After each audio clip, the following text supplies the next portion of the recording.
I never imagined my own birthday would become the stage for the ultimate betrayal. But there I stood, champagne glass in hand, staring at my husband's pregnant mistress walking through the door arm in arm with my sister. The restaurant seemed to fall silent, though I'm sure conversations continued around us. It felt like someone had sucked all the oxygen from the room as our eyes locked across the private dining area of Harborview Restaurant. David, my husband of 8 years, froze beside me, his face draining of color faster than I could process what was happening. Before we jump back in, tell us where you're tuning in from, and if this story touches you, make sure you're subscribed, because tomorrow, I've saved something extra special for you. Surprise! My sister Megan called out, her smile too wide, too knowing. The champagne in my glass trembled as my hand began to shake. I'd spent weeks planning this intimate gathering, inviting only our closest friends and family to celebrate my 35th birthday. Now it was unraveling in the most spectacular way possible. But let me tell you something about me, Rachel Wilson. I've never been one to create a scene, always the peacekeeper, always the one who smoothed things over. That night, however, something inside me finally snapped, and the announcement I made changed everything. 2 weeks before my birthday disaster, I was organizing files in our home office when I discovered the first clue. David had left his email, open on our shared computer. I wasn't snooping, we'd never been that couple, but a name caught my eye. Olivia. The subject line read, "Doctor's appointment confirmed." I stared at the screen, telling myself there must be a reasonable explanation. Maybe it was work-related.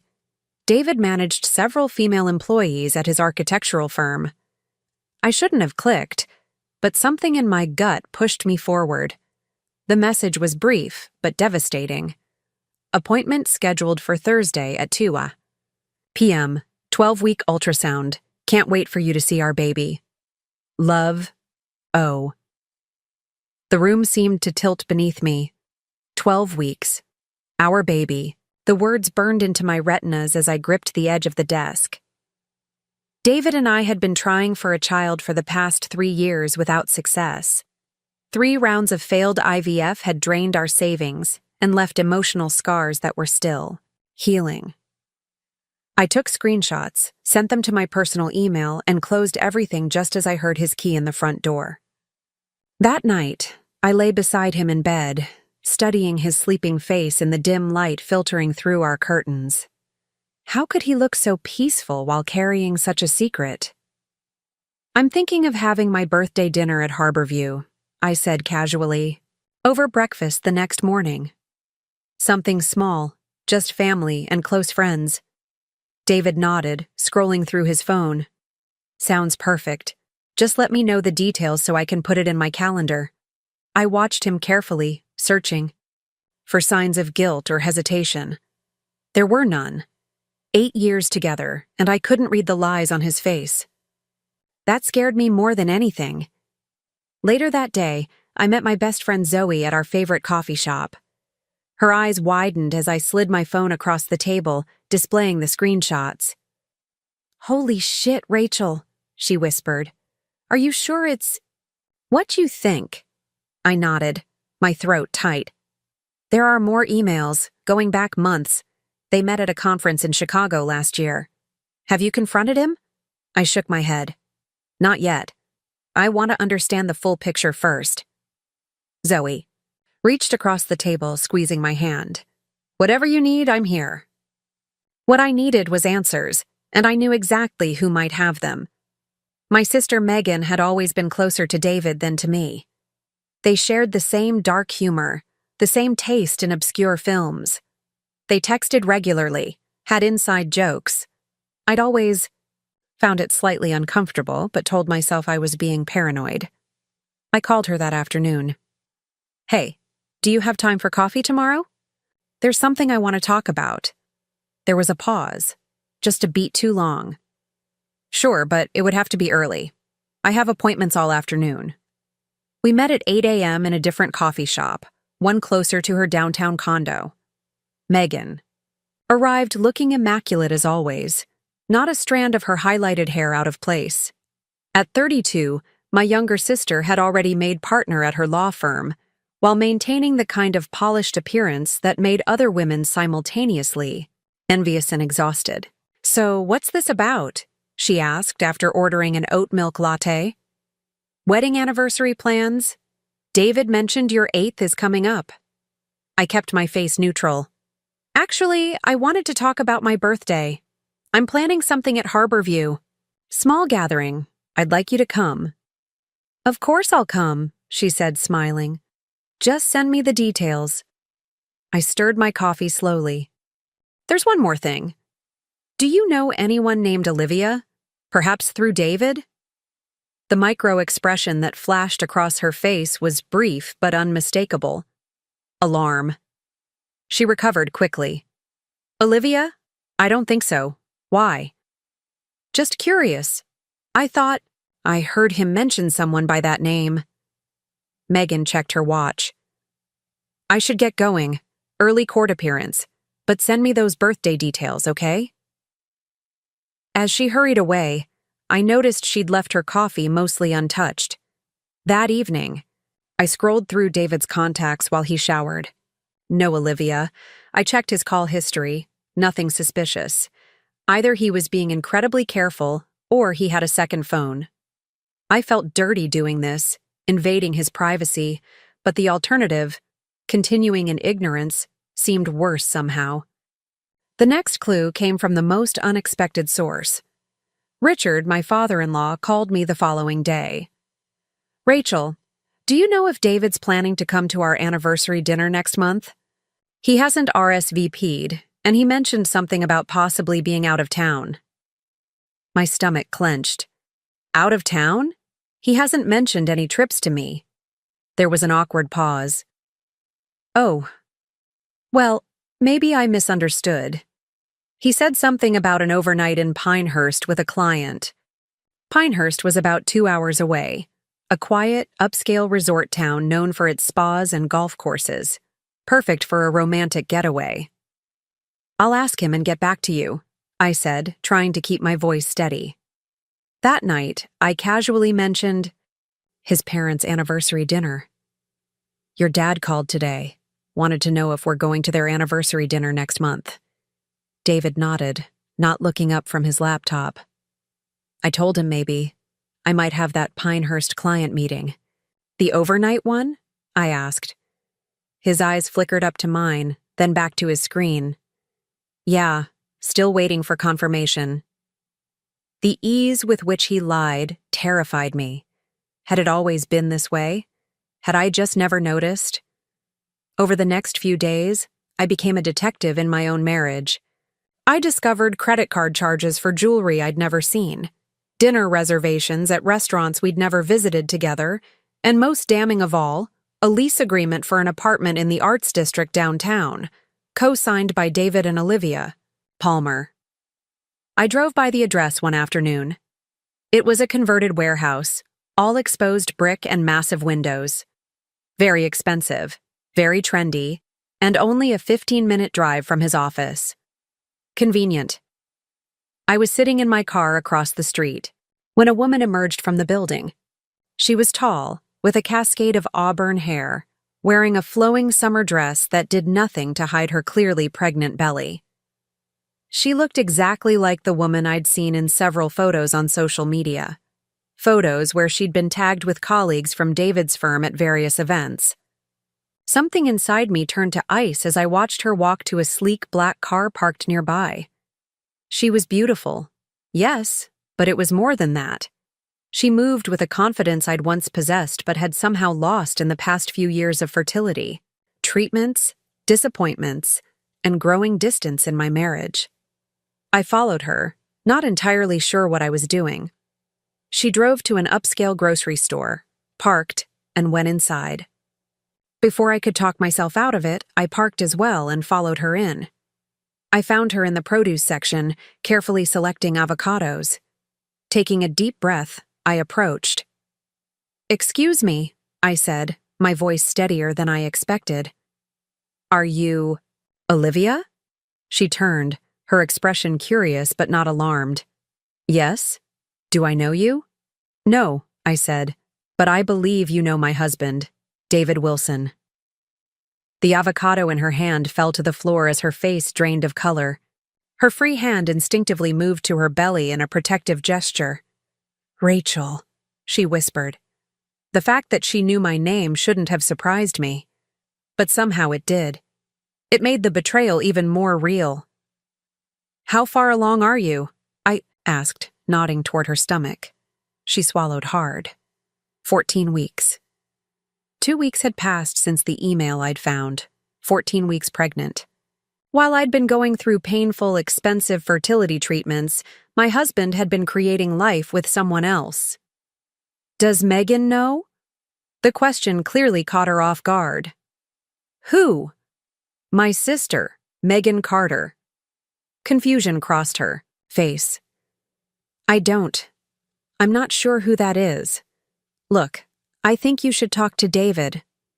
But there was something in her expression, a flicker of recognition when I mentioned Megan's name. She was lying, but I couldn't tell about which part. I intend to, I said. But first, I'd like to invite you to my birthday dinner. Next Friday at Harborview Restaurant, 7 o'clock. Her eyes widened. What? I don't think that's a good idea? Probably not, but I insist. Consider it a gift to me. I walked away before she could respond, my heart hammering in my chest. Preparing and narrating this story took us a lot of time, so if you are enjoying it, subscribe to our channel. It means a lot to us. Now back to the story.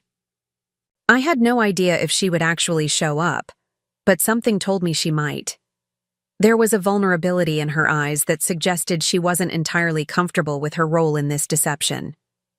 The next few days passed in a blur of preparations.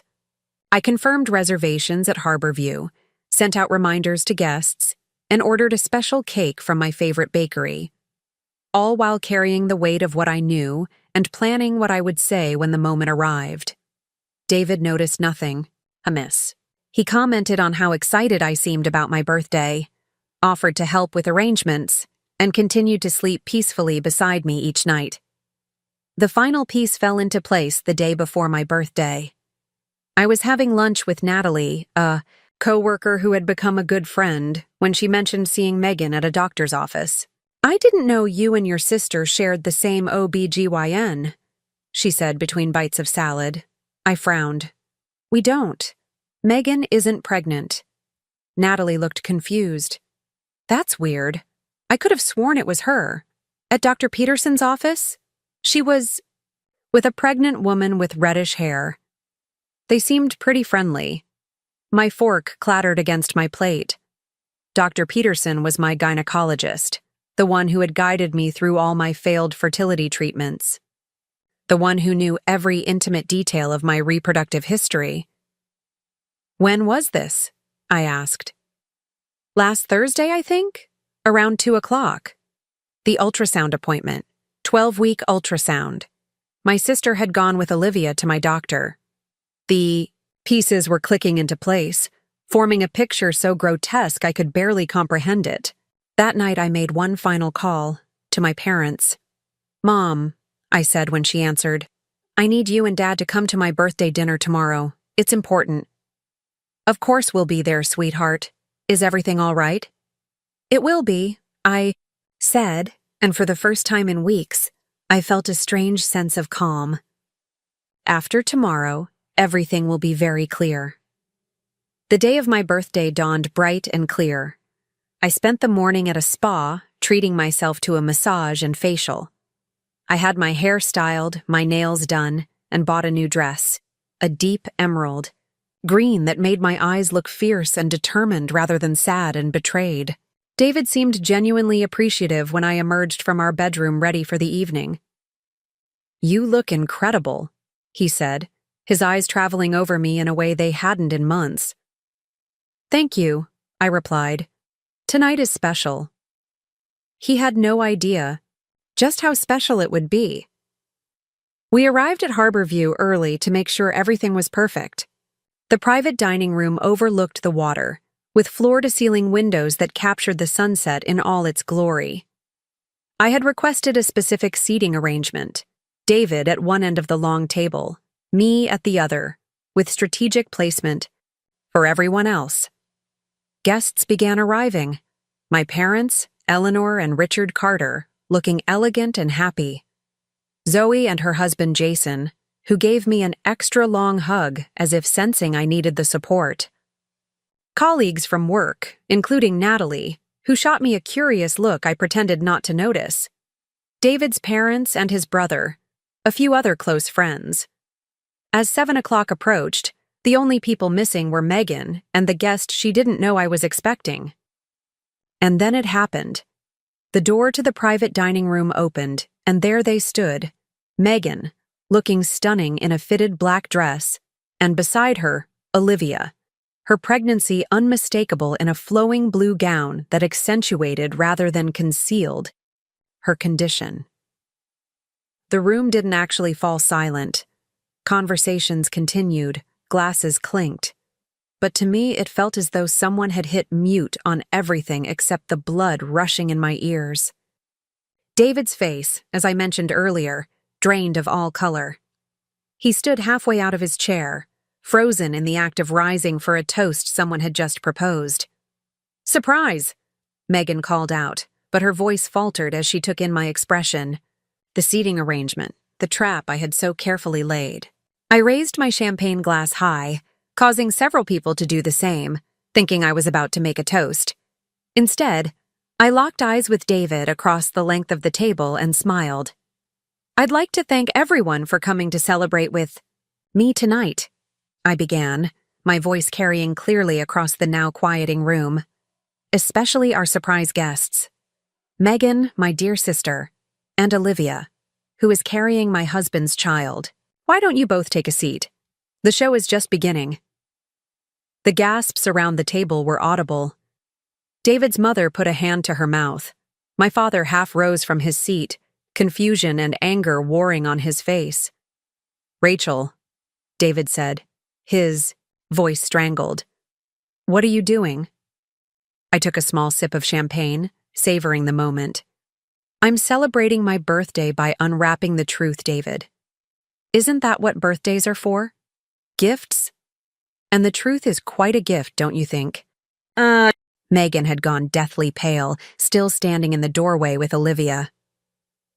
"Rachel, please, let's talk about this privately." I laughed, the sound hollow even to my own ears. "Privately? Like how you privately accompanied your brother-in-law's mistress to my doctor for ultrasound appointments? Or how you privately knew about their affair for months while looking me in the eye day after day?" My mother gasped. "Megan, is this true?" But I wasn't finished. I turned my attention to David, who remained frozen, a deer caught in the headlights of his own making. "Did you know, David, that I found the lease agreement? The one for the apartment you're sharing with Olivia? The same lease I noticed was co-signed by none other than Carter Legal Services." I turned to the room at large. That's my sister's law firm, in case anyone was wondering how deep this betrayal goes. Olivia had begun to cry silently, one hand protectively cradling her stomach. I almost felt sorry for her. Almost. "Rachel," David finally found his voice. "This isn't how I wanted you to find out." "Really?" I asked, my voice dripping with sarcasm. "You mean you didn't plan for me to discover your affair and secret love child through a series of emails, credit card statements, and chance encounters? How thoughtless of me to ruin your carefully planned reveal." The room had gone completely silent now. Even the servers had stopped moving, sensing the dramatic scene unfolding before them. "I think," I continued, setting down my glass with deliberate care, "that I'd like to make an announcement." I reached into my clutch and pulled out an envelope, which I placed on the table in front of me. Inside this envelope are divorce papers, already filed with the court. Also included is evidence of financial fraud, specifically how my husband diverted funds from our joint accounts to pay for his new life with Olivia. And finally, there's a detailed account of how my own sister, an officer of the court, helped facilitate this fraud while representing both parties in a clear conflict of interest. Megan's face crumpled. Rachel, no, I can explain. I'm sure you can, I interrupted. I'm sure you both can. But I'm no longer interested in explanations or excuses. What I am interested in is justice. I stood up, smoothing the front of my emerald dress. So here's my birthday announcement. As of today, I am divorcing David Wilson. I am severing all ties with Megan Carter. And I paused, making eye contact with each person around the table. I am starting a new life where loyalty and honesty are non-negotiable. The silence that followed was deafening. And in that moment, standing tall at my own birthday dinner surrounded by shocked faces and shattered relationships, I felt more powerful than I had in years. The next few minutes were chaos. David attempted to approach me, but my father intercepted him, physically blocking his path. Olivia collapsed into a chair, sobbing openly now. Megan tried to speak to our mother, who turned her back in a gesture so dismissive it made even me wince. I walked calmly to the door, pausing only to address the stunned gathering one last time. Please enjoy the dinner. Everything's been paid for, including the cake. I hear it's delicious. Red velvet with cream cheese frosting. My favorite. Or at least, it used to be. And with that, I walked out into the cool evening air, taking my first breath as a woman who would never again silence her own voice for the comfort of those who betrayed her. But what happened next? The confrontation in the parking lot, the shocking revelation about the baby, and how my parents chose to handle the situation. Well, that's where things really get interesting. That evening, I scrolled through David's contacts while he showered. No Olivia. I checked his call history. Nothing suspicious. Either he was being incredibly careful, or he had a second phone. I felt dirty doing this, invading his privacy, but the alternative, continuing in ignorance, seemed worse somehow. The next clue came from the most unexpected source. Richard, my father-in-law, called me the following day. Rachel, do you know if David's planning to come to our anniversary dinner next month? He hasn't RSVP'd, and he mentioned something about possibly being out of town. My stomach clenched. Out of town? He hasn't mentioned any trips to me. There was an awkward pause. Oh, well, maybe I misunderstood. He said something about an overnight in Pinehurst with a client. Pinehurst was about 2 hours away, a quiet, upscale resort town known for its spas and golf courses. Perfect for a romantic getaway. I'll ask him and get back to you, I said, trying to keep my voice steady. That night, I casually mentioned his parents' anniversary dinner. Your dad called today. Wanted to know if we're going to their anniversary dinner next month. David nodded, not looking up from his laptop. I told him maybe. I might have that Pinehurst client meeting. The overnight one? I asked. His eyes flickered up to mine, then back to his screen. Yeah, still waiting for confirmation. The ease with which he lied terrified me. Had it always been this way? Had I just never noticed? Over the next few days, I became a detective in my own marriage. I discovered credit card charges for jewelry I'd never seen, dinner reservations at restaurants we'd never visited together, and most damning of all, a lease agreement for an apartment in the Arts District downtown, co-signed by David and Olivia. Palmer. I drove by the address one afternoon. It was a converted warehouse, all exposed brick and massive windows. Very expensive, very trendy, and only a 15-minute drive from his office. Convenient. I was sitting in my car across the street when a woman emerged from the building. She was tall, with a cascade of auburn hair, wearing a flowing summer dress that did nothing to hide her clearly pregnant belly. She looked exactly like the woman I'd seen in several photos on social media, photos where she'd been tagged with colleagues from David's firm at various events. Something inside me turned to ice as I watched her walk to a sleek black car parked nearby.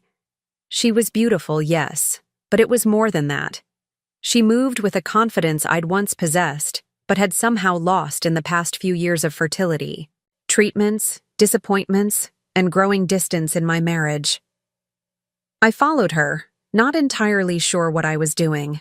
She drove to an upscale grocery store, parked, and went inside. Before I could talk myself out of it, I parked as well and followed her in. I found her in the produce section, carefully selecting avocados. Taking a deep breath, I approached. "Excuse me," I said, my voice steadier than I expected. "Are you Olivia?" She turned, her expression curious but not alarmed. "Yes? Do I know you?" "No," I said, "but I believe you know my husband, David Wilson."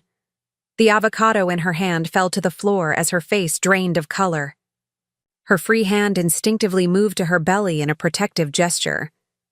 "Rachel," she whispered. The fact that she knew my name shouldn't have surprised me, but somehow it did. It made the betrayal even more real. "How far along are you?" I asked, nodding toward her stomach. She swallowed hard. 14 weeks. 2 weeks had passed since the email I'd found. 14 weeks pregnant. While I'd been going through painful, expensive fertility treatments, my husband had been creating life with someone else. "Does Megan know?" The question clearly caught her off guard. "Who?" "My sister, Megan Carter." Confusion crossed her face. "I don't. I'm not sure who that is." "Look, I think you should talk to David." But there was something in her expression, a flicker of recognition when I mentioned Megan's name. She was lying, but I couldn't tell about which part. "I intend to," I said. "But first I'd like to invite you to my birthday dinner, next Friday at Harbor View Restaurant, 7 o'clock.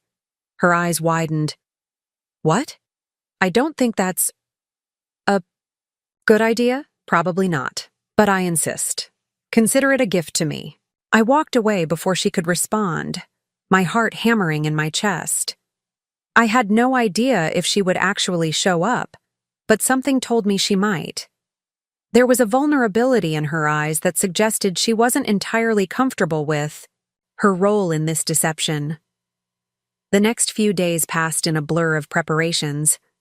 I confirmed reservations at Harborview, sent out reminders to guests, and ordered a special cake from my favorite bakery, all while carrying the weight of what I knew and planning what I would say when the moment arrived. David noticed nothing amiss. He commented on how excited I seemed about my birthday, offered to help with arrangements, and continued to sleep peacefully beside me each night. The final piece fell into place the day before my birthday. I was having lunch with Natalie, a co-worker who had become a good friend when she mentioned seeing Megan at a doctor's office. "I didn't know you and your sister shared the same OBGYN, she said between bites of salad. I frowned. "We don't. Megan isn't pregnant." Natalie looked confused. "That's weird. I could have sworn it was her. At Dr. Peterson's office? She was with a pregnant woman with reddish hair." They seemed pretty friendly. My fork clattered against my plate. Dr. Peterson was my gynecologist, the one who had guided me through all my failed fertility treatments. The one who knew every intimate detail of my reproductive history. "When was this?" I asked. "Last Thursday, I think? Around 2 o'clock. "The ultrasound appointment. 12-week ultrasound." My sister had gone with Olivia to my doctor. The pieces were clicking into place, forming a picture so grotesque I could barely comprehend it. That night, I made one final call, to my parents. "Mom," I said when she answered, "I need you and Dad to come to my birthday dinner tomorrow. It's important." "Of course we'll be there, sweetheart. Is everything all right?" "It will be," I said. And for the first time in weeks, I felt a strange sense of calm. After tomorrow, everything will be very clear. The day of my birthday dawned bright and clear. I spent the morning at a spa, treating myself to a massage and facial. I had my hair styled, my nails done, and bought a new dress. A deep emerald green that made my eyes look fierce and determined rather than sad and betrayed. David seemed genuinely appreciative when I emerged from our bedroom ready for the evening. "You look incredible," he said, his eyes traveling over me in a way they hadn't in months. "Thank you," I replied. "Tonight is special." He had no idea just how special it would be. We arrived at Harborview early to make sure everything was perfect. The private dining room overlooked the water, with floor-to-ceiling windows that captured the sunset in all its glory. I had requested a specific seating arrangement, David at one end of the long table, me at the other, with strategic placement for everyone else. Guests began arriving, my parents, Eleanor and Richard Carter, looking elegant and happy. Zoe and her husband Jason, who gave me an extra long hug as if sensing I needed the support. Colleagues from work, including Natalie, who shot me a curious look I pretended not to notice. David's parents and his brother. A few other close friends. As 7 o'clock approached, the only people missing were Megan and the guest she didn't know I was expecting. And then it happened. The door to the private dining room opened, and there they stood, Megan, looking stunning in a fitted black dress, and beside her, Olivia, her pregnancy unmistakable in a flowing blue gown that accentuated, rather than concealed, her condition. The room didn't actually fall silent. Conversations continued, glasses clinked, but to me it felt as though someone had hit mute on everything except the blood rushing in my ears. David's face, as I mentioned earlier, drained of all color. He stood halfway out of his chair, frozen in the act of rising for a toast someone had just proposed. "Surprise!" Megan called out, but her voice faltered as she took in my expression. The seating arrangement, the trap I had so carefully laid. I raised my champagne glass high, causing several people to do the same, thinking I was about to make a toast. Instead, I locked eyes with David across the length of the table and smiled. "I'd like to thank everyone for coming to celebrate with me tonight," I began, my voice carrying clearly across the now quieting room. "Especially our surprise guests. Megan, my dear sister, and Olivia, who is carrying my husband's child. Why don't you both take a seat? The show is just beginning." The gasps around the table were audible. David's mother put a hand to her mouth. My father half rose from his seat, confusion and anger warring on his face. "Rachel," David said, his voice strangled. "What are you doing?" I took a small sip of champagne, savoring the moment.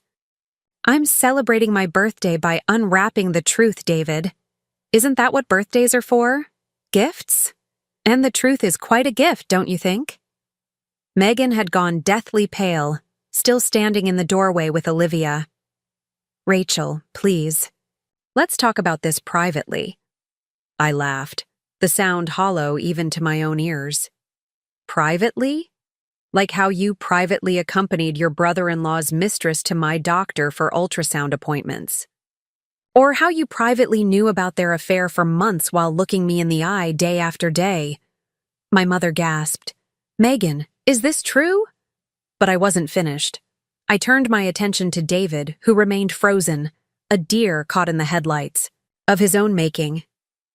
"Did you know, David, that I found the lease agreement? The one for the apartment you're sharing with Olivia?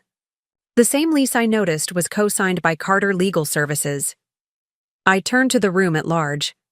"That's my sister's law firm, in case anyone was wondering how deep this betrayal goes." Olivia had begun to cry silently, one hand protectively, cradling her stomach. I almost felt sorry for her. Almost. "Rachel," David finally found his voice, "this isn't how I wanted you to find out." "Really?" I asked, my voice dripping with sarcasm.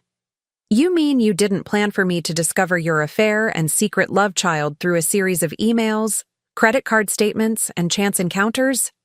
How thoughtless of me to ruin your carefully planned reveal." The room had gone completely silent now. Even the servers had stopped moving, sensing the dramatic scene unfolding before them. I think, I continued, setting down my glass with deliberate care, that I'd like to make an announcement. I reached into my clutch and pulled out an envelope, which I placed on the table in front of me. Inside this envelope are divorce papers, already filed with the court. Also included is evidence of financial fraud, specifically how my husband diverted funds from our joint accounts to pay for his new life with Olivia. And finally, there's a detailed account of how my own sister, an officer of the court, helped facilitate this fraud while representing both parties in a clear conflict of interest. Megan's face crumpled. Rachel, no, I can explain. I'm sure you can, I interrupted. I'm sure you both can. But I'm no longer interested in explanations or excuses. What I am interested in is justice. I stood up, smoothing the front of my emerald dress. So here's my birthday announcement. As of today, I am divorcing David Wilson. I am severing all ties with Megan Carter. And, I paused, making eye contact with each person around the table. I am starting a new life where loyalty and honesty are non-negotiable. The silence that followed was deafening.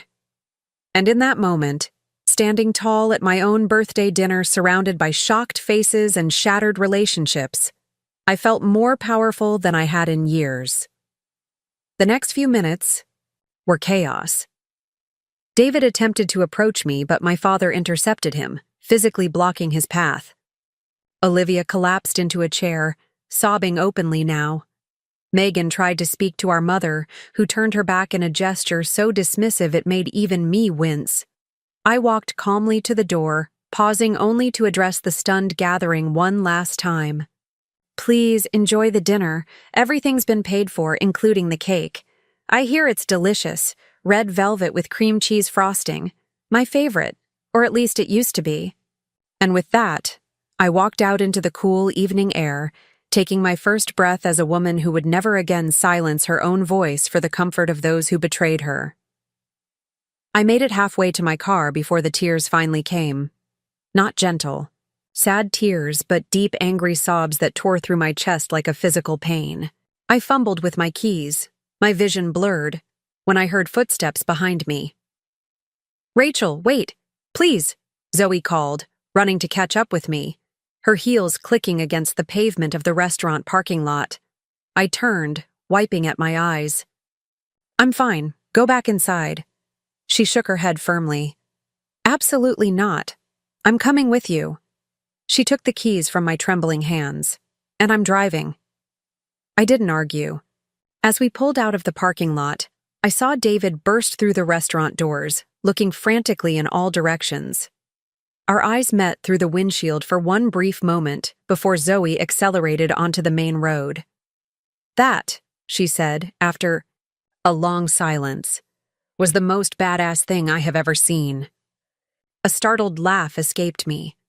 Not exactly how I imagined spending my 35th birthday. Where to? She asked.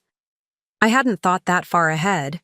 I couldn't go home, not to the house I shared with David. Your place? I asked tentatively.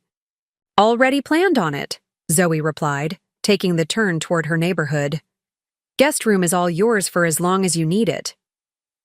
At Zoe's apartment, I kicked off my heels and collapsed onto her sofa.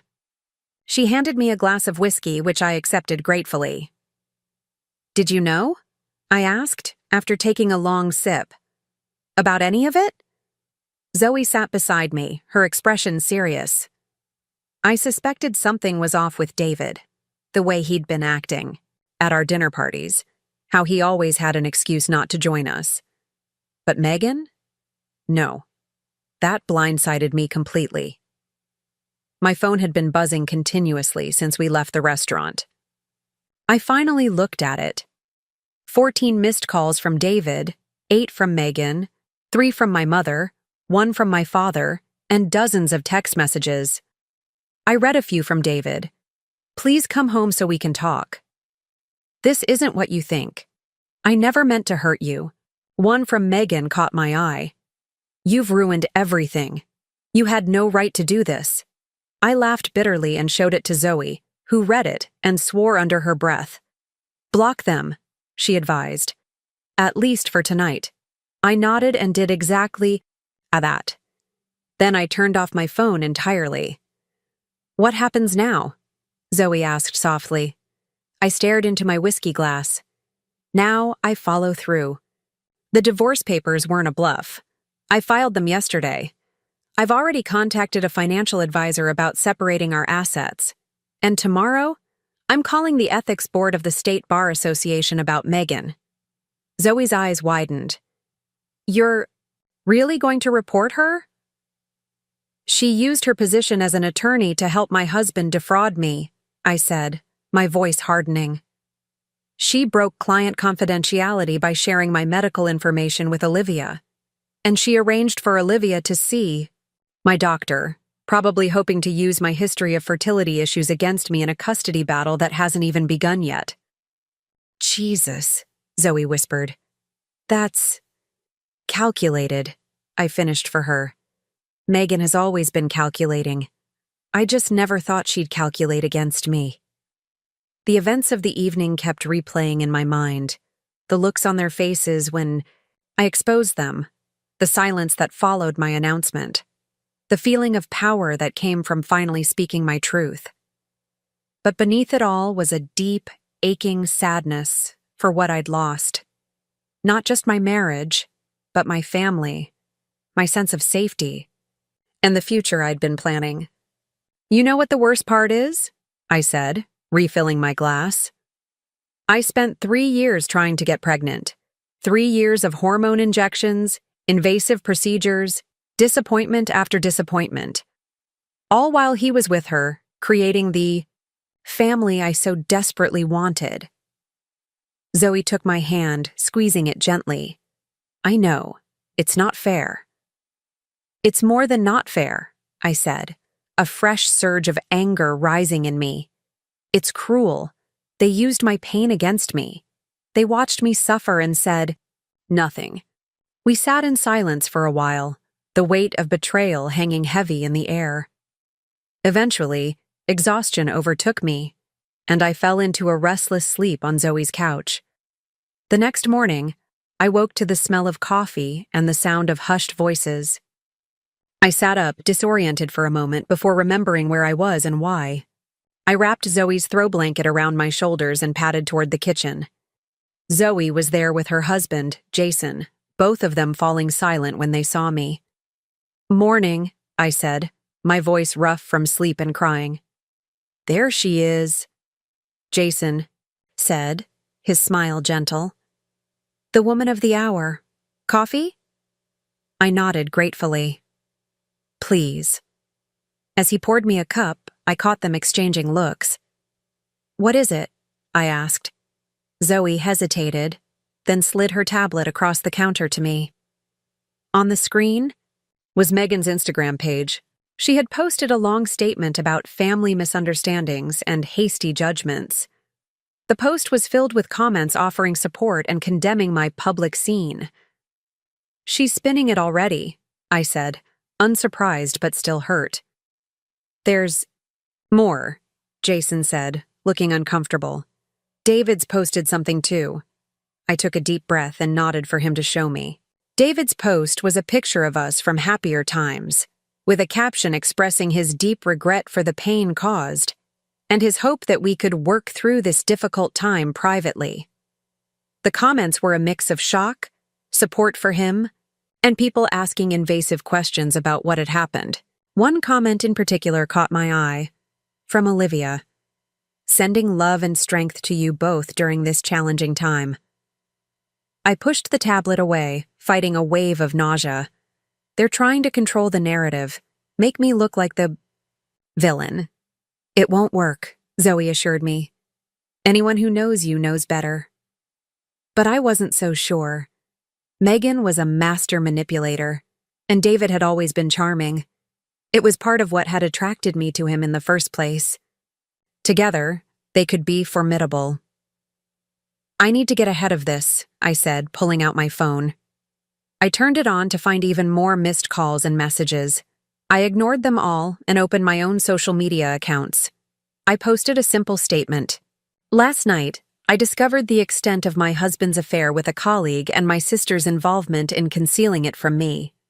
I apologize to our guests who were caught in the crossfire, but I will not apologize for standing up for myself. I ask for privacy as I navigate this painful time. Within minutes, comments and messages of support began flooding in. Friends I hadn't spoken to in years reached out to offer help. Colleagues expressed their shock and solidarity. It was overwhelming, but in the best possible way. Then came a text from my father. "Your mother and I are coming over. We need to talk." I showed it to Zoe. "I should face them," I said, "but not at your place. This isn't your battle." She squeezed my shoulder. "It's our battle now. That's what friends are for." An hour later, my parents arrived at Zoe's apartment. My mother's eyes were red-rimmed, her normally perfectly styled hair disheveled. My father looked grim, his jaw set in a way I recognized from childhood confrontations. "Rachel," my mother began as soon as they were seated. "What you did last night?" "What I did?" I interrupted, incredulous. "What about what they did?" My father held up a hand. "Let your mother finish." I pressed my lips together, bracing myself for their disappointment, their inevitable defense of Megan, who had always been their favorite. "What you did last night," my mother continued, her voice steadier now, "was long overdue." I blinked, certain I had misheard. "What?" My father nodded, reaching for my mother's hand. "We've been worried about your relationship with David for years. The way he treats you, the way he dismisses your feelings. We just didn't know how to bring it up without pushing you away." "And Megan," my mother added, her expression hardening, "has been hiding things from us too. Not just this affair, other things." "What things?" I asked. My parents exchanged looks. "Financial issues," my father said carefully. "Her firm is struggling. She's been asking us for money, claiming it was for various investments. We're beginning to think it was to help David in this." "Woman." I absorbed this information slowly. "You believe me? About all of it?" "Of course we do," my mother said, looking wounded. "You're our daughter. We know you wouldn't make something like this up." "But Megan is your daughter too," I pointed out. "And you've always taken her side." My father sighed deeply. "We've made mistakes, Rachel. We probably did favor Megan when you were growing up. She was more demanding, more insistent on getting attention. You were always so self-sufficient, so capable." "That doesn't make it right," I said, my voice catching. "No," my mother agreed, tears welling in her eyes. "It doesn't. And I am so, so sorry." The apology, unexpected and sincere, broke something, open inside me. I began to cry again, but this time it wasn't the angry, desperate sobbing of the night before. It was a release, a letting go of years of feeling second best. My parents moved to sit beside me, enveloping me in a hug that felt like coming home. For the first time in years, perhaps ever, I felt truly seen by them. After they left, promising their full support with whatever came next, I felt a strange mix of exhaustion and exhilaration. The betrayal was still raw, the pain still fresh, but I was no longer alone in it. Zoe found me staring out her living room window, lost in thought. "You okay?" she asked. I turned to her with a small smile. "No, but I think I will be." That night, as I lay in Zoe's guest room trying to sleep, my phone buzzed with a text from an unknown number. I almost ignored it, but curiosity got the better of me. The message was brief. "I need to talk to you, alone. It's about the baby. Olivia." I stared at the screen for a long time, my mind racing. What could she possibly have to tell me about the baby that would matter now? Was it another trap? A ploy to get me to meet with her so David could ambush me? But something about the message felt genuine, urgent. And despite everything, I found myself typing a response. Tomorrow, 10 a.m., the coffee shop on 7th Street. Her reply came seconds later. I'll be there. Thank you. I lay back down, my heart pounding. Whatever Olivia had to tell me, I had a feeling it would change everything yet again. But this time, I was ready. This time, I would be the one in control. The truth, as painful as it had set me free. And I wasn't about to let anyone cage me again. I arrived at the coffee shop 20 minutes early, selecting a corner table with a clear view of both entrances. My hands trembled slightly as I sipped my latte, rehearsing what I might say to the woman who was carrying my husband's child. What? Could Olivia possibly tell me that would matter now? The damage was done, the relationships shattered beyond repair. The bell above the door chimed, and I looked up to see her. Auburn hair pulled back in a simple ponytail, wearing jeans and an oversized sweater that couldn't quite conceal her growing belly. Her eyes searched the shop until they landed on me. She hesitated for a moment before walking over, her posture tense, uncertain. Thank you for meeting me, Olivia said, sliding into the chair across from me. You said it was about the baby, I replied, keeping my voice neutral. I'm listening. She looked down at her hands, twisting a silver ring around her finger. First, I want to say I'm sorry. Not just for the affair, but for what happened at your birthday dinner. Megan told me it was a celebration for you and David, that you wanted to make a public announcement about. She trailed off, gesturing vaguely toward her stomach. About your pregnancy, I finished for her. Megan led you to believe I already knew. Olivia nodded miserably. She said you were devastated at first but had come to accept it, that you wanted to make peace with the situation publicly. I laughed bitterly. And you believed that I would welcome my husband's mistress and their love child at my birthday dinner? She flinched at my words but didn't look away. It sounds absurd now, but you have to understand, David and Megan have been feeding me stories for months. About your marriage being effectively over.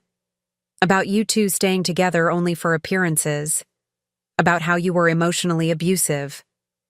Emotionally abusive? I repeated, my voice rising. Several people glanced our way, and I forced myself to lower my tone. That's rich, coming from the two people who gaslit me while carrying on behind my back. I know, she said, her eyes filling with tears. I'm not here to defend them or myself.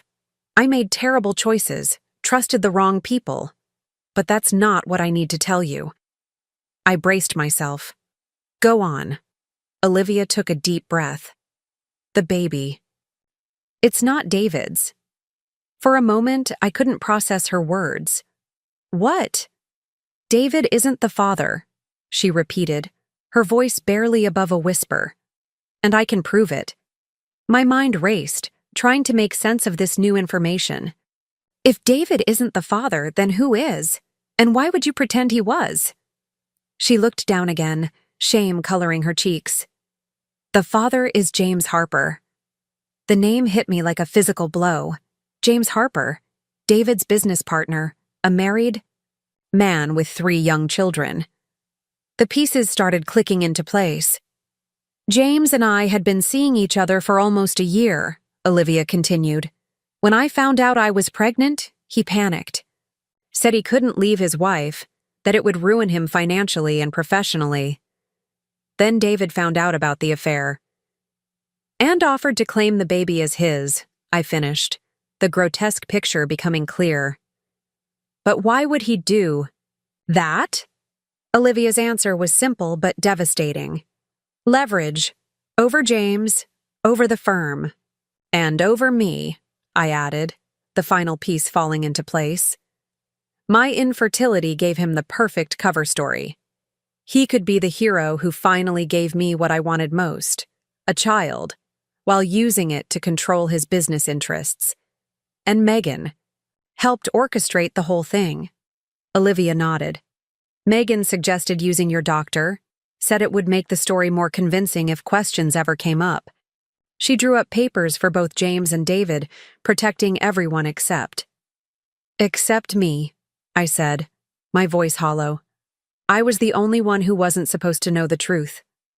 Until the dinner, Olivia said. Your announcement changed everything. James is terrified you'll expose him next. David is scrambling to contain the damage. And Megan? She hesitated. What about Megan? Olivia slid her phone across the table. On the screen was a series of text messages between her and my sister, sent the night of my birthday dinner and into the early hours of the morning. Megan, this is a disaster. What did you tell her? Olivia, nothing. I barely spoke to her. Megan, she's threatening to report me to the ethics board. My entire career is at stake. Olivia, what should I do? Megan, nothing. Say nothing. Deny everything. I'll handle Rachel. I scrolled further, my heart pounding as I read the next exchange.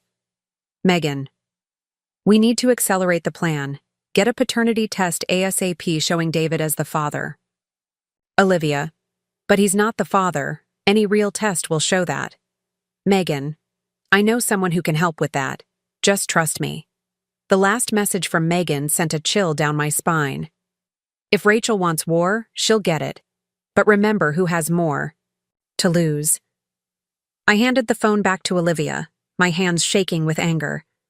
Why are you showing me this? Why now? She placed a protective hand over her belly.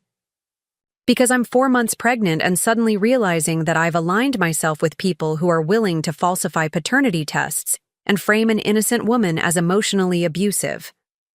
What else are they capable of? What kind of environment am I bringing my child into?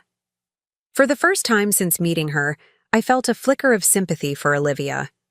She was another pawn in their game, albeit one who had willingly played along until now. Do you have proof? I asked. That David isn't the father? She nodded. I had a private DNA test done last week, after I began to suspect Megan and David weren't being honest with me. I have the results in my email. I also saved all the messages between James and me and recordings of several conversations with David about the arrangement. You recorded him? I asked, surprised. I'm not as naive as they think, Olivia said, a hint of steel entering her voice. I knew from the beginning this could all blow up in my face. I needed insurance. I studied her face, looking for signs of deception. Why come to me with this? What do you want? Protection, she answered simply. From all of them. James would do anything to keep this from his wife. David and Megan have already shown they're willing to falsify legal documents and medical records. I'm scared, Rachel. I leaned back in my chair, processing everything she had told me. If what she said was true, and my instincts told me it was, then the betrayal was even more elaborate and twisted than I had initially thought. Send me everything, I said finally. The test results, the recordings, the messages. I'll have my lawyer review it all. Relief washed over her face. Thank you. Don't thank me yet, I said, gathering my purse to leave. I'm not doing this for you. I'm doing it because the truth matters, and because I refuse to let them get away with what they've done to either of us. As I stood to go, Olivia caught my wrist. Rachel, there's one more thing you should know. She hesitated, then continued. The night before your birthday, I overheard David and Megan talking. They mentioned something about financial adjustments they'd made to protect assets. David said something about offshore accounts. My blood ran cold. David had handled most of our finances throughout our marriage. I had trusted him completely, never questioning when he suggested investment strategies or joint accounts. Thank you for telling me, I said, my mind already racing with the implications. I'll be in touch. I walked out of the coffee shop with my head spinning. The depth of David and Megan's deception seemed bottomless. What had started as a painful revelation of infidelity had morphed into something far more sinister. A calculated conspiracy involving falsified documents, financial fraud, and potentially illegal activities. I called Zoe from my car. "I need a referral for the best forensic accountant you know," I said when she answered. "And possibly a security consultant." "Why? What happened?" Concern laced her voice. "I just met with Olivia. It's worse than we thought, Zoe. Much worse." By the time I returned to Zoe's apartment, I had made 3 important calls. One to my divorce attorney, one to a highly recommended forensic accountant, and one to a private investigator who specialized in financial crimes. I felt like I was preparing for war, and in many ways I was. Zoe listened intently as I recounted my conversation with Olivia, her expression growing increasingly alarmed. "So the baby isn't even David's?" she asked, incredulous. "It's all been some elaborate scheme to manipulate you and secure David's position at the firm?" I nodded, a strange calm having settled over me. The initial shock and pain of betrayal had been replaced by something colder, more focused. "And to hide assets. I think they've been planning this for months, maybe longer. The affair may have been real at some point, but the pregnancy revelation was calculated." "What are you going to do?" I pulled out a notebook where I'd been jotting down action items. "First, secure all my personal financial information and set up accounts only I can access. Second, gather evidence of their conspiracy. Olivia has already agreed to provide what she has. Third, prepare legal action not just against David, but against Megan for professional misconduct." Zoe leaned forward. "And fourth?"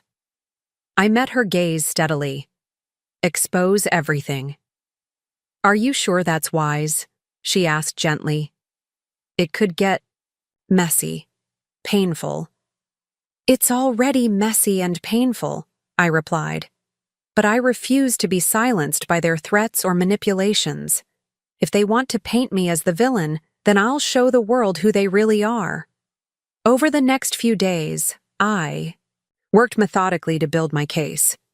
The forensic accountant discovered multiple unauthorized transfers from our joint accounts to offshore holdings. My attorney confirmed that Olivia's recordings and evidence were legally obtained and could be used in court. The private investigator uncovered a trail of suspicious activities involving both David and Megan, including meetings with known financial fixers in the weeks leading up to my birthday. What surprised me most during this time was the outpouring of support I received, not just from Zoe and my parents, but from colleagues, friends, and even acquaintances who had witnessed David and Megan's behavior over the years. People came forward with stories. David's flirtations at company events, Megan's pattern of using confidential information for personal gain, small inconsistencies that, when viewed together, formed a damning picture. I was in the middle of reviewing financial documents with my accountant when my phone rang, a number I didn't recognize. "Rachel Wilson speaking," I answered cautiously. "Mrs. Wilson, this is Diane Harper." The voice was tense, controlled. James Harper's wife. My heart skipped a beat.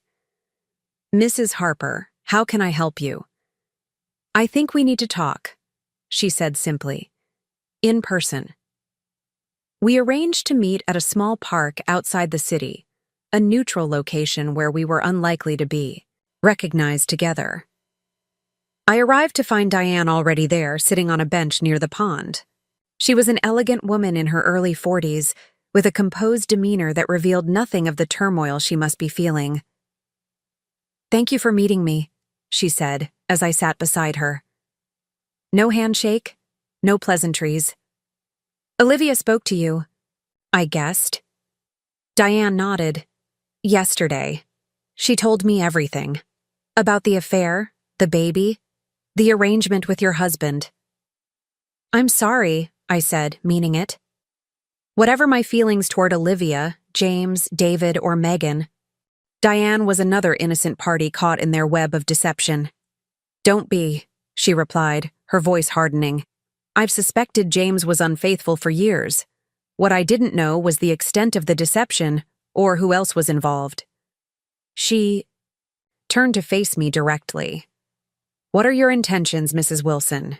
The question caught me off guard. "My intentions? With the information you have, do you plan to go public? Take legal action? I need to know what's coming so I can prepare. My children." Her directness was refreshing after weeks of lies and manipulation. "I plan to file for divorce on grounds of fraud and financial deception," I said. "I intend to report my sister to the Bar Association for ethical violations. And yes, I will likely need to use the evidence I have regarding James and Olivia to support my case." Diane absorbed this information with remarkable composure. "I see.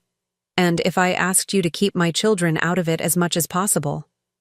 "I have no desire to hurt your family, Mrs. Harper," I assured her. "My fight isn't with you or your children." She nodded, seemingly satisfied. "Then perhaps we can help each other." "How so?"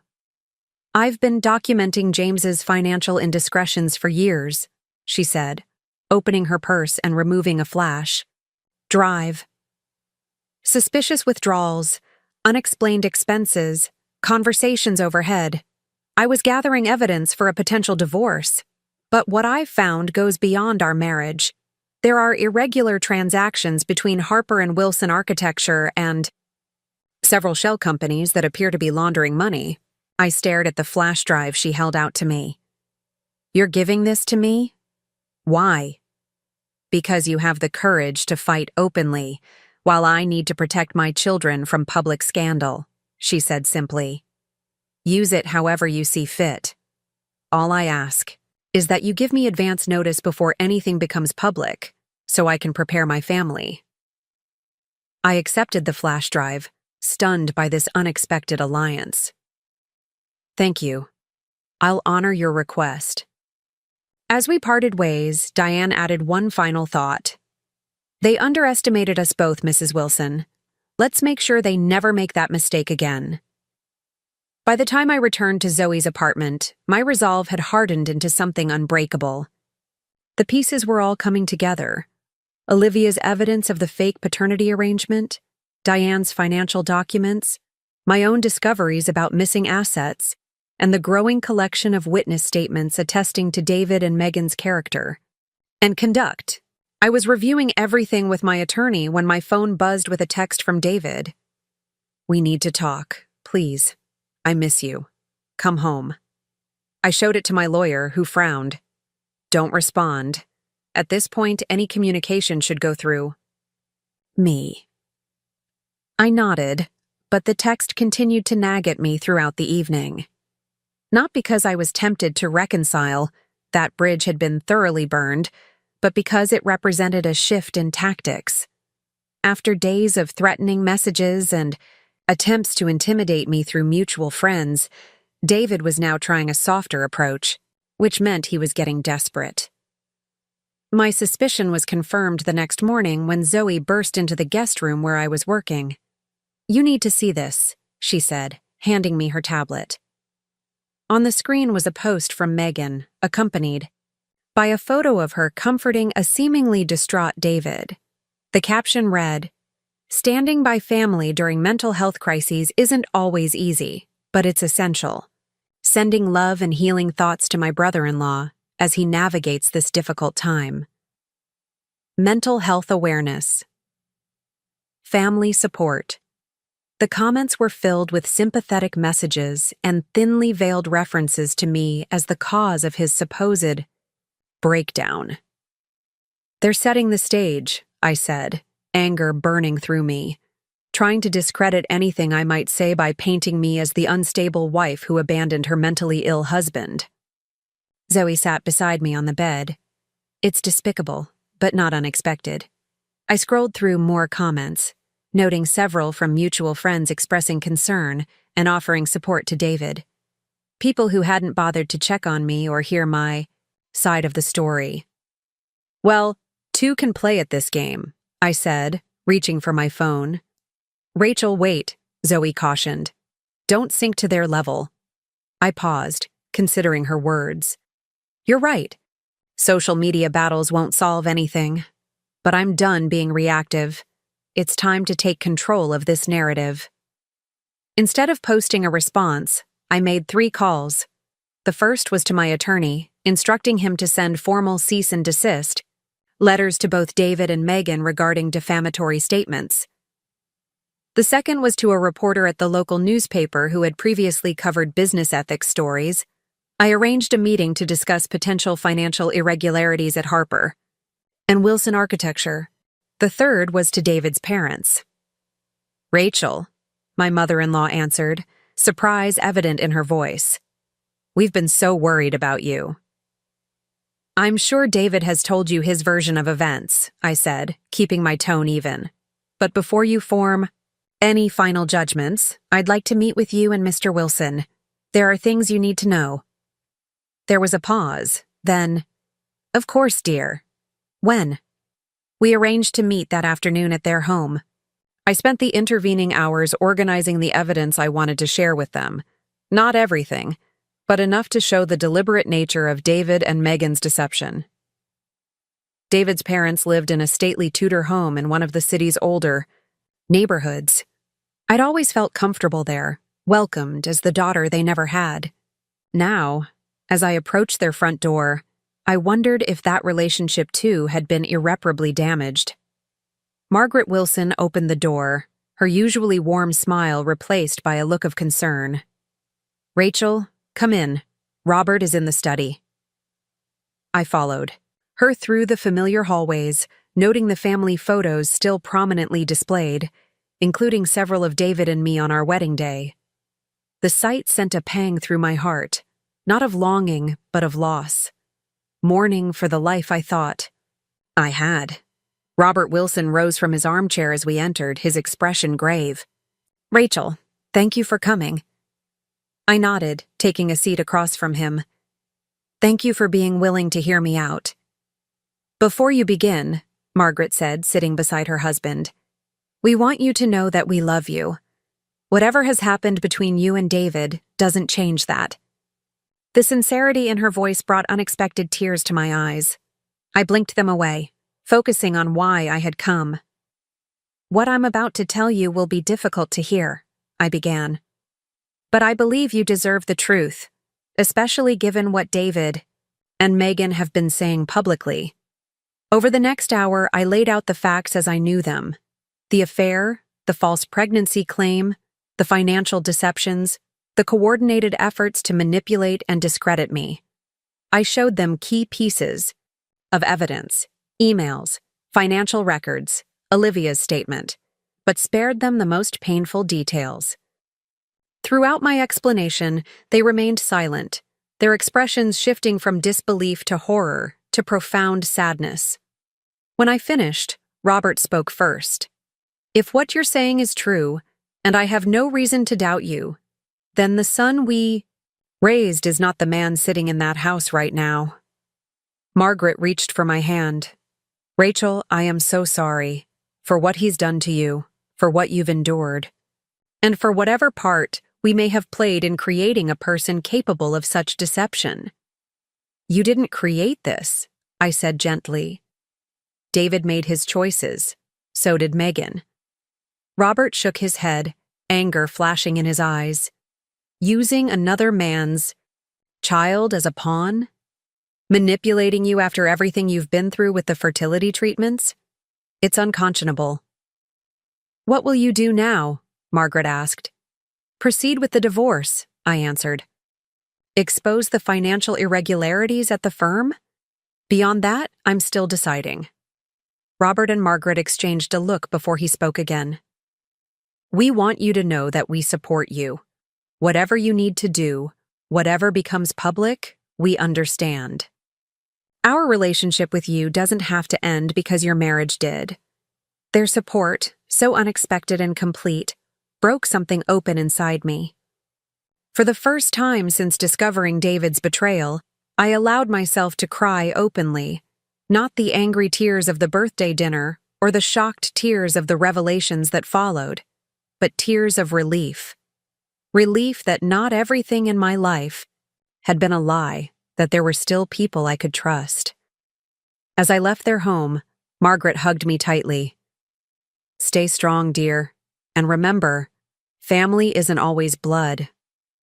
Those words stayed with me as I drove back to Zoe's apartment. Family isn't always blood. The comfort I had found in David's parents stood in stark contrast to the betrayal by my own sister. The relationships I thought were permanent had shattered, while unexpected alliances had formed with people like Diane Harper and the Wilsons. When I arrived at Zoe's, I found her sitting at the kitchen counter with a strange expression on her face. "What's wrong?" I asked. She slid her phone across to me. On the screen was a text from an unknown number. "Tell Rachel to check her email. She'll want to see this. Oh." I quickly pulled out my laptop and opened my email. There, at the top of my inbox, was a message from Olivia with the subject line, "Urgent. They know I spoke to you." The email contained screenshots of a conversation between David and Megan, dated just hours earlier. David: "Olivia's not answering my calls. I think she's talking to Rachel." Megan: "Are you sure?" David: "Someone saw them at the coffee shop on 7th. Megan: "Damn it. We need to move everything now. Before Rachel's lawyer finds it." David: "Already on it. What about the Harper situation?" Megan: "I'm handling it. James is terrified his wife will find out. He'll do whatever we say." David: "And Rachel?" Megan: "Leave her to me. By the time I'm done, no one will believe a word she says." The final message from Megan sent ice through my veins. "If necessary, we can always use the material from her therapy sessions. Dr. Levine keeps detailed notes." I stared at the screen in disbelief. Dr. Levine was my therapist, whom I had started, seeing after our second failed IVF attempt. The sessions were deeply personal, filled with my fears, insecurities, and darkest moments, and Megan was threatening to use them against me. How could she even access those? Zoe asked, reading over my shoulder. It hit me like a thunderbolt. The authorization forms. When I started therapy, I needed to provide insurance information. Megan offered to help with the paperwork since it was through her firm's health plan. She must have added herself as an authorized party for medical records. Zoe swore under her breath. That's beyond unethical. It's illegal. And exactly the kind of leverage they think will silence me, I said, a cold determination settling over me. They're wrong. I forwarded the email to my attorney with a brief message. Time to accelerate our timeline. They're moving assets and planning to use confidential therapy notes against me. His response came within minutes. On it. Meeting tomorrow, 9 a.m., my office, bringing the forensic accountant and a colleague who specializes in privacy law violations. I set down my phone, feeling the weight of the coming battle. David and Megan were pulling out all the stops, willing to violate ethical boundaries, professional standards, and possibly laws to protect themselves and maintain control. But they had overlooked something crucial. With each new revelation, each escalation, they were only making my case stronger, and unlike them, I had nothing left to hide. That night, as I lay awake planning my next moves, I received one more text, this time from Diane Harper. James just got home in a panic. Something big is happening at the firm tomorrow. Thought you should know. The game was changing. David and Megan were making their move, but so was I. And this time, I wouldn't be caught unprepared. I arrived at my attorney's office 15 minutes early, dressed in a crisp navy suit I'd purchased the day before. No more borrowed clothes or living out of a suitcase at Zoe's place. I'd finally rented a small furnished apartment for myself, a concrete step toward my new independent life. Marcus Chen, my divorce attorney, greeted me with a firm handshake. Rachel, I'd like you to meet Vivian Torres, our privacy law specialist, and Derek Walsh, the forensic accountant who's been analyzing your financial records. We settled into the conference room, its panoramic windows offering a view of the city skyline. The same city where somewhere, right now, David and Megan were orchestrating their countermoves. First, Marcus began, placing a folder on the table. The good news. The evidence you've provided, combined with Ms. Palmer's testimony and the financial records from Mrs. Harper, gives us a substantial case for fraud, not just infidelity. This significantly strengthens our position in the divorce proceedings. And the therapy records? I asked, the thought of my most vulnerable moments being weaponized still making my stomach churn. Vivian leaned forward. I've already filed an emergency petition to block any disclosure or use of those records. I've also sent formal notifications to Dr. Levine and his practice about the potential breach. If Megan attempts to access or use those records, she won't just face civil penalties. She could be criminally liable. Relief washed over me, but it was short-lived. Now for the concerning news, Derek said, opening his laptop. Based on the transaction history I've reconstructed, approximately $2. $4 million has been moved from accounts connected to you and David in the past 3 months. Some of these transfers were disguised as business investments, others as personal expenses.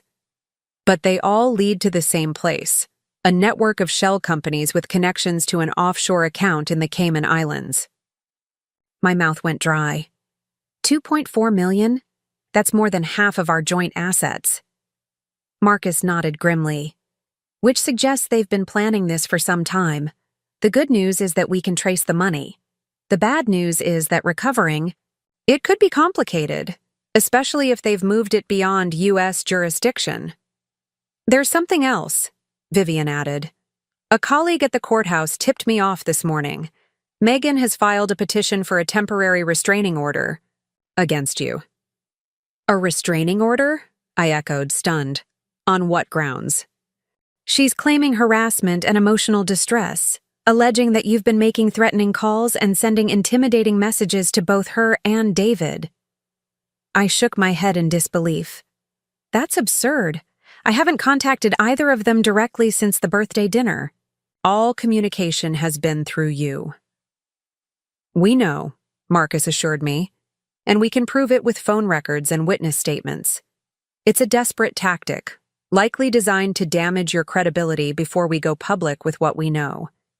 The sheer audacity of their lies ignited a fresh wave of anger in me. So what's our next move? Marcus exchanged glances with his colleagues before answering. We strike first, today. We've prepared a comprehensive filing detailing the financial fraud, the paternity deception, and Megan's ethical violations.